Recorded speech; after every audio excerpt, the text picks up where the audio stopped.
देख रहे हैं लाइव इंडिया 24x7 न्यूज। एक बार फिर से आपका स्वागत है हमारे चैनल पे। आज हम आपको बताने वाले हैं कि 7 महीने बाद, जी हाँ 7 महीने बाद 28 मई को जीएसटी काउंसलिंग की हो रही बैठक। जी हाँ, मुद्दों पर होंगे चर्चा के आसार। तो आपको बताने वाले हैं कि किन मुद्दों पे, जी हाँ किन मुद्दों पे आखिर होने वाले हैं चर्चा के आसार। तो क्या वो आपके लिए हानिकारक हो सकते हैं या फिर क्या आप उनका लाभ उठा सकते हैं। तो आज हम देंगे इस वीडियो में आपको पूरी जानकारी, इसलिए वीडियो को लास्ट तक देखिए। इससे पहले आपसे निवेदन है कि हमारे चैनल को सब्सक्राइब करें व बेल आइकन को प्रेस करें ताकि इसी तरह की जानकारी हम आप तक पहुंचाते रहें। इसके अलावा किसी भी सरकारी नौकरी, प्रतियोगी परीक्षा व सरकारी योजना से जुड़ी कोई भी जानकारी प्राप्त करने के लिए आप हमें कमेंट्स बॉक्स पे कमेंट्स कर सकते हैं, उससे जुड़ी जानकारी आपको प्रदान कर दी जाएगी। तो अब ले चलते हैं आपको सीधे खबर की ओर, बताते हैं क्या है मसला। आखिर उस काउंसिलिंग की बैठक में कौन कौन सी चीजों के, कौन कौन से मुद्दों के खुलने के आसार नजर आ रहे हैं। 7 महीने बाद 28 मई को जीएसटी काउंसिलिंग की होगी बैठक, इन मुद्दों पर चर्चा के आसार। कोरोना की दूसरी लहर के बीच 28 मई की जीएसटी काउंसिलिंग की बैठक होने जा रही है, तो वहीं जीएसटी काउंसिलिंग की यह बैठक 7 महीने बाद होने वाली है। वित्त मंत्रालय के मुताबिक यह बैठक वर्चुअल माध्यम से होगी। इस बैठक में कई अहम मसले सामने आने वाले हैं। दरअसल हाल ही में पश्चिम बंगाल में वित्त मंत्री अमित मिश्रा ने केंद्रीय वित्त मंत्रालय, जी हाँ केंद्रीय वित्त मंत्री निर्मला सीतारमण को खत लिखकर यह मांग की है कि जीएसटी काउंसिलिंग की बैठक बुलाई जाए। उन्होंने पत्र में कहा कि नियमानुसार जीएसटी काउंसिलिंग की बैठक 3 महीने में एक बार होनी चाहिए, लेकिन पिछले 6 महीने से काउंसिलिंग की कोई भी बैठक नहीं हुई है। जीएसटी काउंसिलिंग की यह बैठक कई मायनों में अहम है। पिछले कुछ दिनों से दिल्ली, छत्तीसगढ़, पंजाब और पश्चिम बंगाल जैसे राज्य कोरोना की वैक्सीन और दवा समेत अन्य राज्य सामग्री में जीएसटी को खत्म करने की मांग कर रहे हैं।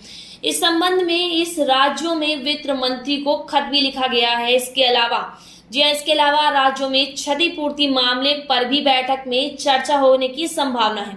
हालांकि वैक्सीन की जीएसटी के दायरे से बाहर करने की मांग पर वित्त मंत्री निर्मला सीतारमण जवाब दे चुकी हैं। तो आखिर क्या दिया है उन्होंने जवाब?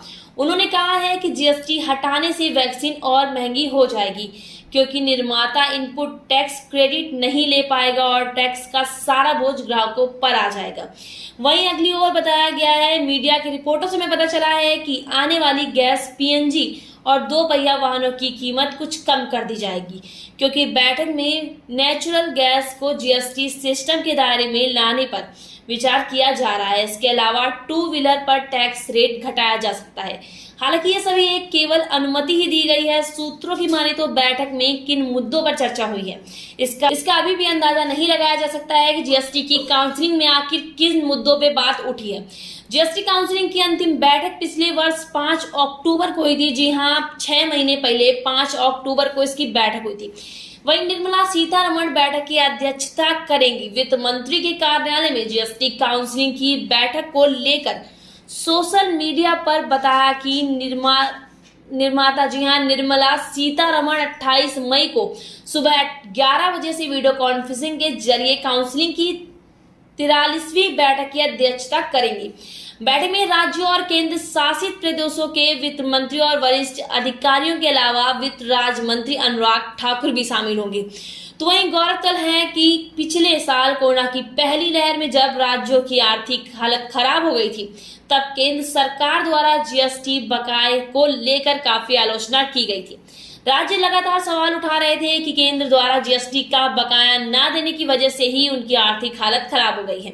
तो वही केंद्र सरकार ने कहा था, जी हाँ केंद्र सरकार ने कहा था कि खुद उनके खजानों की स्थिति ठीक नहीं है, इसलिए फिलहाल बकाया नहीं दिया जाएगा। लेकिन केंद्र में रिजर्व बैंक के सहयोग से राज्यों के लिए लोन की व्यवस्था की गई थी। तो यदि जीएसटी से जुड़ी खबर, इस तरह की खबरों के लिए आप बने रहिए हमारे साथ और देखते रहिए लाइव इंडिया 24x7 न्यूज। इसके अलावा किसी भी सरकारी नौकरी, प्रतियोगी परीक्षा व सरकारी योजना से जुड़ी जानकारी पाने के लिए आप हमारे दूसरे चैनल इंडिया 24x7 न्यूज को भी सब्सक्राइब करना ना भूलें, उस पर जाए और बेल आइकन को प्रेस जरूर करें। धन्यवाद।